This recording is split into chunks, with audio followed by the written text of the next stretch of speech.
Designers and creatives can use anything as a source of inspiration. They could be inspired by nature, by travel, by architecture, by food. What determines what a designer will be inspired by is usually led by what they intend to design and for what context they intend to be used within.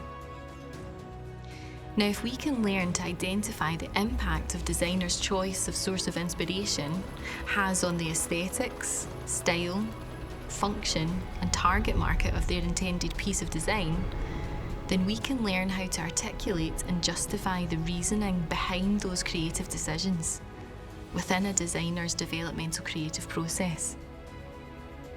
Let's get inspired. This is Think 4.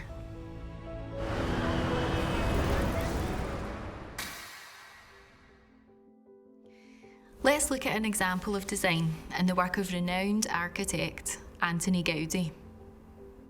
This building, nicknamed by locals as the Gingerbread House, is situated in the main entrance of Park Güell in Barcelona.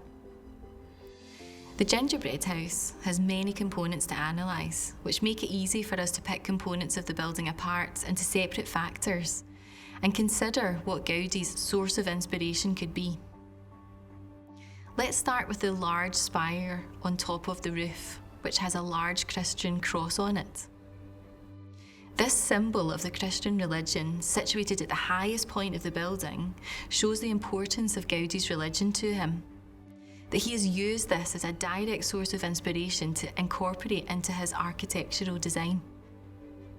The importance of this feature is further emphasised by the blue and white checkered pattern, leading the eye up to the symbol of great importance. Gaudí has undoubtedly been inspired by symbols of his religion here.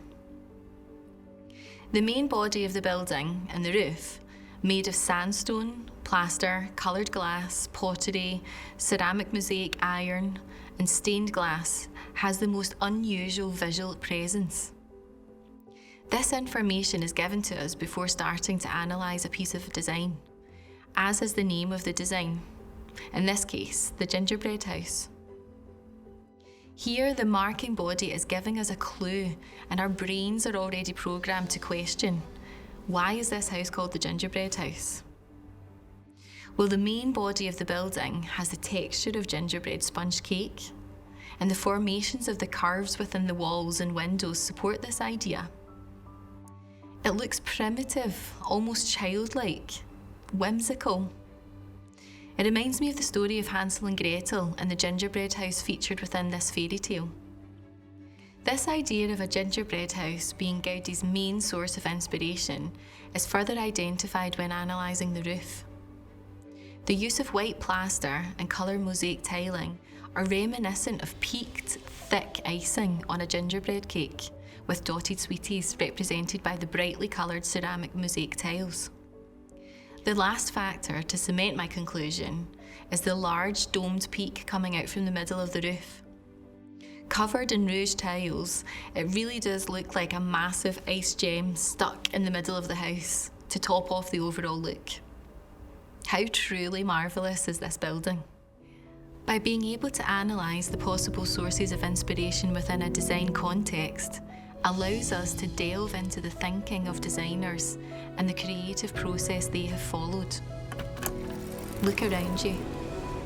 What could have been the source of inspiration for that plane in the sky? Or that new lamp in your house? Or that outfit you love that you saw on TV? The design for everything all started somewhere, was inspired by something. The fun part is working out what you might think that might be. And of course, justifying why you think it. Open your eyes. The world around you is inspiring. This was Think 4. Thanks for watching.